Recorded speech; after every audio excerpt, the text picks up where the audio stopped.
رمضان رمضان رمضان شام صالح شام صالح مہدی فرزند زہرا مہدی زہرا کرتے ہیں دعا مہدی شاہ صاحب زمان رمضان رمضان اعوذ باللہ من الشیطان اللعین الرجیم بسم اللہ الرحمن الرحیم الحمدللہ رب العالمین الصلاۃ والسلام علی سید الانبیاء والمرسلین وعلی آلہ الطیبین الطاہرین المعصومین لعنۃ اللہ علی اعدائہم اجمعین اما بعد قال سبحانہ وتعالی فی کتابہ المجید بسم اللہ الرحمن الرحیم بقیۃ اللہ خیر لکم ان کنتم مؤمنین۔ ماہ رمضان کی آج 8 تاریخ ہے اور میں آپ کی خدمت میں النور چینل کے ذریعے سے دوبارہ حاضر ہوں، اور ہمارے اور آپ کے درمیان جو موضوع چل رہا ہے وہ ہے حضرت ولی عصر جناب حضرت امام زمان علیہ السلام۔ اور میں گزشتہ تمام قسطوں میں آپ کی خدمت میں یاد کر چکا ہوں کہ کس طرح غیبت کبریٰ کے اس دور میں حضرت امام زمان علیہ السلام نے ہماری رہنمائی فرمائی، مشکل میں آیا تو اس کی مشکل کشائی فرمائی، کسی کی حاجت روائی فرمائی، کہیں مذہب پہ کوئی آنچ آنے لگی تو امام علیہ السلام نے وہاں رہنمائی فرمائی۔ حتیٰ کہ اگر آپ ایران و عراق کا دورہ کریں تو وہاں کافی ایسی چیزیں آپ کو نظر آئیں گی، مثلاً کئی مساجد ایسی ہیں کہ جو امام زمان علیہ السلام کے حکم پہ تعمیر ہوئیں۔ اسی ضمن میں ایک بات آپ کی خدمت میں عرض کرنا چاہتا ہوں کہ ایران کے ایک بہت بڑے عالم دین گزرے ہیں آقا عسکری نام سے، اور یہ بات ہے سن 1398 ہجری کی۔ وہ فرماتے ہیں کہ میں تہران کا رہائشی تھا اور 22 رجب جمعرات کا دن تھا اور صبح کی نماز کے تعقیبات میں مشغول تھا کہ اچانک میرے دروازے پہ دستک ہوئی، اور میں جب دروازے پہ گیا تو 3 نوجوان کھڑے تھے، اور میں تینوں کو جانتا بھی تھا کیونکہ وہ اکثر میرے پاس درس کے لیے حاضر ہوا کرتے تھے، اور وہ تینوں موٹر میکینک تھے، ورکشاپ تھی اور وہ گاڑیوں کا کام کرتے تھے۔ تو انہوں نے مجھ سے کہا کہ ہم ایک شرعی حاجت رکھتے ہیں، اگر آپ ہمارے ساتھ مسجد جمکران چلیں اور وہاں جا کر ہمارے لیے دعا فرمائیں۔ آقا عسکری کہتے ہیں کہ میں نے سر جھکا لی اور میں دل ہی دل میں کہنے لگا کہ بھلا میں کون ہوتا ہوں گناہ گار انسان تمہارے لیے دعا کروں۔ تو میں نے بڑی کوشش کی کہ کسی نہ کسی طریقے سے میری جان خلاصی ہو جائے، جان ٹل جائے۔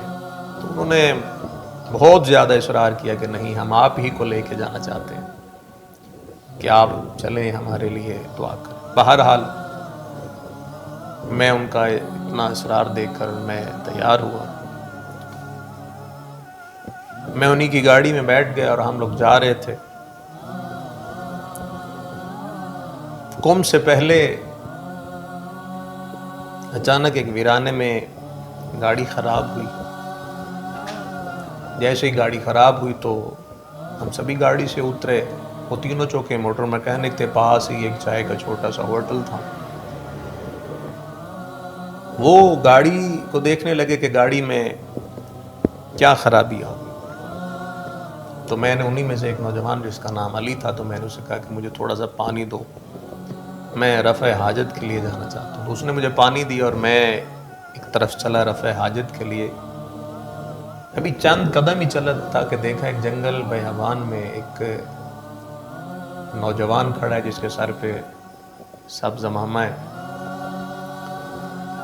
سفید لباس، نازک سی عبا پہنی ہوئی ہے، زرد اس کے جوتے ہیں. بہت ہی خوبصورت نوجوان جس کے ہاتھ میں تقریباً 8 یا 9 میٹر کا لمبا نیزہ تھا اور وہ زمین پر مسلسل لکیریں مار رہی تھی. میں نے دل ہی دل میں سوچا کہ یہ کون ہے جو اتنی صبح صبح یہاں جنگل بیابان میں لکیریں مار رہا ہے. پھر یہ خیال آیا کہ سڑک ہے تو جنگل بیابان ہے، شاید انہوں نے اپنے دفاع کے لیے ہاتھ میں نیزہ رکھا. بہرحال میں فوراً اسی نوجوان کی طرف چلا اور میں نے جا کے کہا کہ آقا یہ تو توپ اور ٹینک کا زمانہ ہے، تو آپ اپنے ہاتھ میں نیزہ لے کر کھڑے. بہرحال میں ان سے یہ بات کر کے اور میں ایک جگہ رفع حاجت کے لیے بیٹھنے لگا تو انہوں نے مجھے آواز دی، آئے آقا عسکری یہاں مت بیٹھو، یہاں میں نے لکیر لگا دی ہے، یہ مسجد کی جگہ ہے. اور میں اس طرف بالکل بھی متوجہ نہیں ہوا کہ وہ شخص میرا نام بھی جانتا ہے. بہرحال میں فارغ ہوا اور میں واپس چلا اور میں نے اپنے دل میں یہ خیال کیا کہ میں اس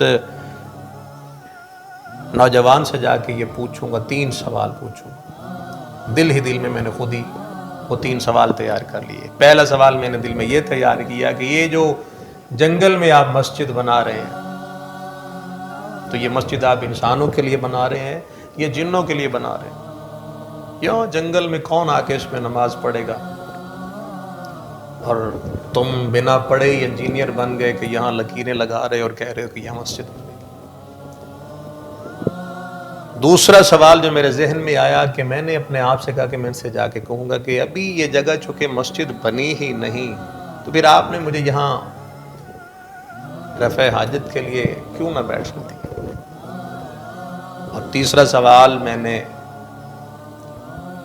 ذہن میں تیار کیا، وہ یہ تھا کہ اس مسجد میں انسان نماز پڑھیں گے یا جن پڑھیں گے یا ملائکہ پڑھیں گے.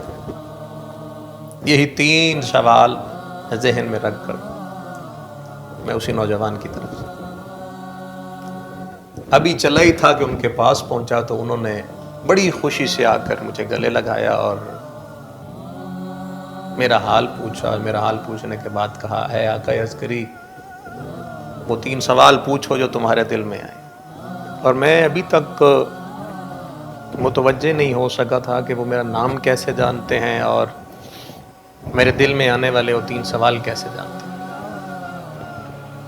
انہوں نے کہا کہ اپنے 3 سوال بیان کرو. میں نے کہا کہ آپ سید ہیں، درس چھوڑ کر صبح سویرے یہاں سڑک کے کنارے کیوں جائیں، جا کر کہیں علم حاصل کریں. تو انہوں نے مسکرا کر کہا کہ ہمیں پڑھنے کی ضرورت نہیں،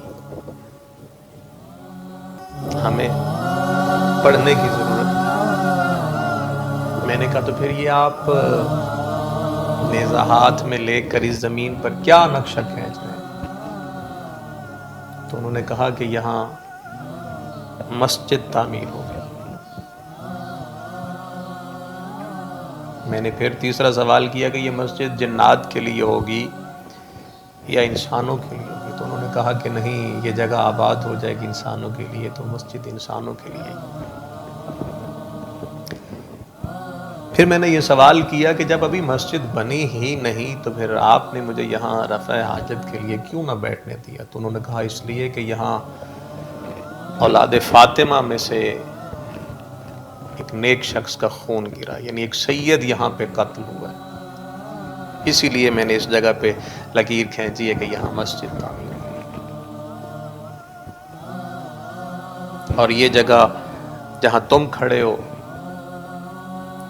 یہاں مومنین کا خون گرا تھا، اس لیے یہاں نمازی کھڑے ہوں گے اور وہ سامنے محراب ہوگا۔ اور پھر انہوں نے لطف والی بات یہ ہے کہ ہاتھ کا اشارہ کیا اور کہا وہ جگہ دیکھ رہے ہو؟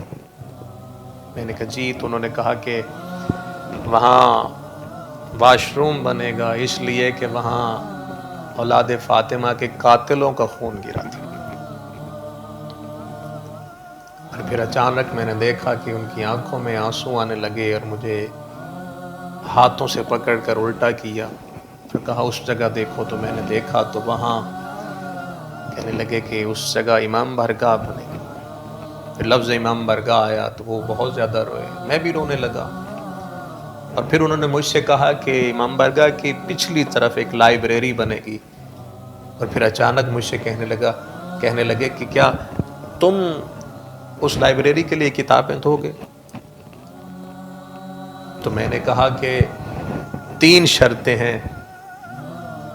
پہلی شرط یہ کہ اگر میں اس وقت تک زندہ رہا، تو انہوں نے کہا انشاءاللہ تم زندہ رہو گے۔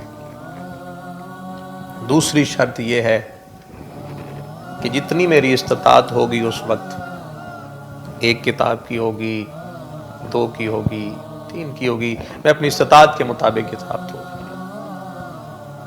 تو انہوں نے کہا منظور ہے۔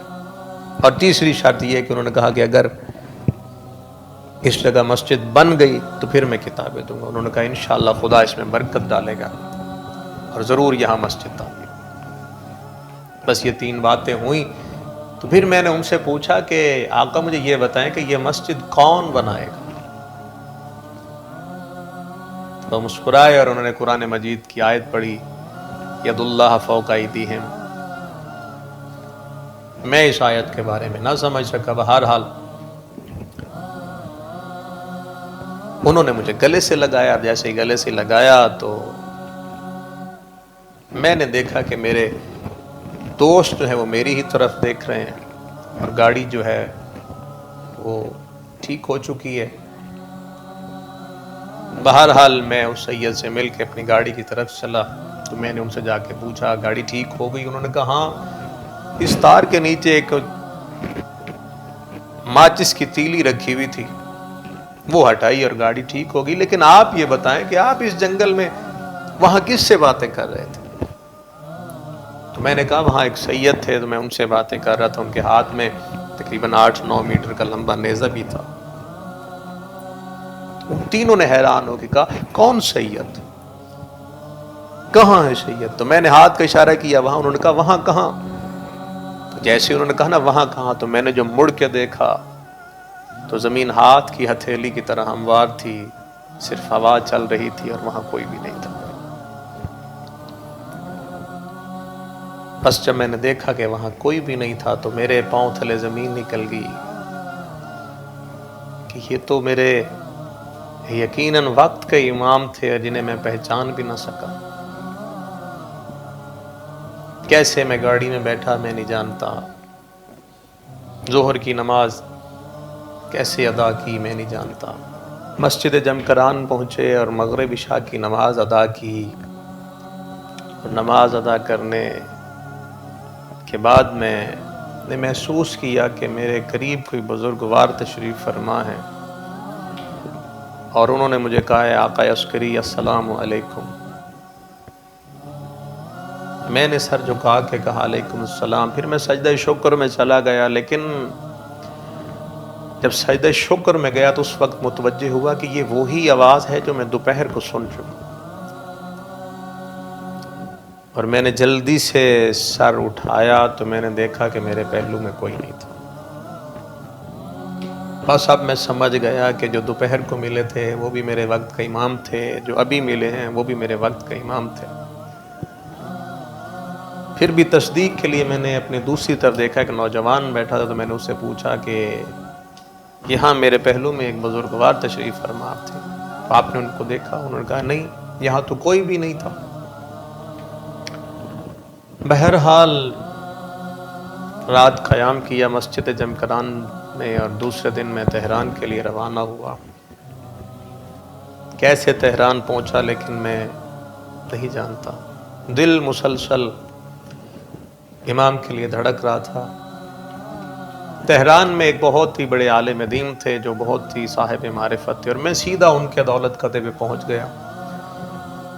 میں نے سارا واقعہ جا کے ان کو سنایا، تو انہوں نے مجھ سے علامات پوچھی، تو میں نے جب علامات بتائیں تو وہ رو دیے۔ انہوں نے کہا کہ وہ حضرت ولی العصر خود امام علیہ السلام تھے، لیکن ابھی کچھ دیر انتظار کرو، اگر وہاں مسجد بن گئی جہاں امام علیہ السلام نے وہ لکیریں کھینچی تھی تو پھر یقین کر لینا کہ تمہاری ملاقات امام سے ہوئی، لیکن تم پہچان نہ سکے۔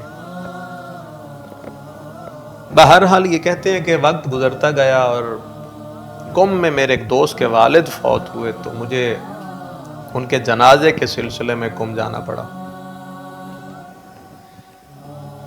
اور راستے میں مجھے خیال آیا کہ ایک جگہ پر امام علیہ السلام نے لکیریں کھینچی تھی۔ اب میرا دل مزید تیزی سے دھڑکنے لگا کہ کب وہ جگہ آئے اور کب میں دیکھوں کہ کیا وہاں مسجد بنی ہے کہ نہیں بنی۔ اور جیسے ہی وہ جگہ قریب آئی تو میں نے دیکھا کہ وہاں بہت عالی شان مسجد تعمیر ہو رہی ہے اور بڑے بڑے اس کے مینار بن چکے ہیں۔ میں جنازے کے بعد دوبارہ اس مسجد میں آیا تو میں نے وہاں کام کرنے والے لوگوں سے پوچھا کہ جلدی بتاؤ اس مسجد کو کون بنوا رہا ہے؟ تو انہوں نے کچھ لوگوں کا نام بتایا کہ حاجی حسین ہے سوہان والے، تو ان کے فرزند اس مسجد کو تعمیر کریں۔ میں نے ایڈریس لیا تو میں ان کے بیٹوں کے پاس پہنچا۔ میں نے ان سے جا کے کہا کہ کیا وہ جو وہاں مسجد تعمیر ہو رہی ہے وہ آپ بنوا رہے ہیں؟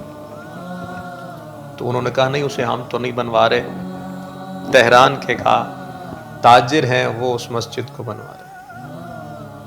میں نے ان سے پوچھا کہ ان کا نام کیا ہے، تو انہوں نے کہا ان کا جو نام ہے وہ حاجی ید اللہ ہے۔ بس ان کا ید اللہ کہنا تھا کہ دل پھر اسی طرح تڑپا کہ اب سمجھ آئی کہ امام نے کیوں فرمایا تھا ید اللہ فوق ایدیہم۔ بہرحال میں نے امام علیہ السلام سے جو کہ وعدہ کیا تھا کہ میں اس مسجد کی لائبریری کے لیے کچھ کتابیں دوں گا، میں نے کچھ 4000 کتابیں خریدی اور میں کتابیں خرید کر سیدھا حاجی ید اللہ کے دروازے پہ پہنچ گیا اور ان کے گھر گیا، اور میں نے کہا کہ آپ جو مسجد تعمیر کر رہے ہیں کیا اس میں لائبریری بنے گی؟ انہوں نے کہا ہاں جی بالکل بنے گی۔ تو میں نے کہا کہ میں اس لائبریری کے لیے یہ کتابیں ہدیہ کرنا چاہتا ہوں۔ تو انہوں نے کہا کہ میں ایسے تو یہ کتابیں قبول نہیں کرتا۔ میں نے بہت ضد کی تو انہوں نے کہا کہ آپ وجہ بیان کریں کہ آپ کس وجہ سے اس مسجد کو یہ کتابیں دینا چاہتے ہیں۔ جب انہوں نے اصرار کیا تو پھر میں نے پورا واقعہ ان کو سنایا، اور میں دیکھ رہا تھا کہ میں سناتا جا رہا تھا اور وہ روتے جا رہے تھے۔ واقعہ سنانے کے بعد وہ اٹھے، انہوں نے 2 رکعت نماز حضرت امام زمان علیہ السلام پڑھی، اور پھر مجھے بتایا کہ جیسے جیسے امام علیہ السلام نے اس زمین پر لکیریں کھینچی تھیں بے عین ہی اسی طرح اس مسجد کا نقشہ بنا، اور آج بھی وہ مسجد قائم ہے، آباد ہے۔ قم سے آپ تہران کی طرف جائیں تو راستے میں ہی آتی ہے مسجد، اور اس مسجد کا نام ہے مسجد امام حسن علیہ السلام۔ جیسے مسجد جنکران امام زمان علیہ السلام کے حکم میں بنائی گئی تھی، ویسے ہی یہ مسجد بھی حضرت ولی العصر کے حکم میں بنائی گئی۔ دعا گو ہوں کہ خداوند کریم ہم سب کو حضرت امام زمان علیہ السلام کے اعوان و انصار میں شمار فرمائے۔ جیسے امام چاہتے ہیں ہمیں ویسے زندگی گزارنے کی توفیق عطا۔ والسلام یاد شام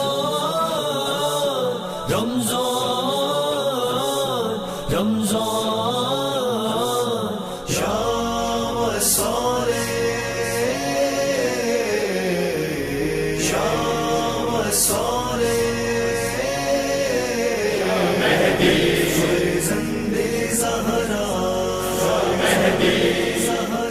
کرتے ہیں دعا شاہ صاحب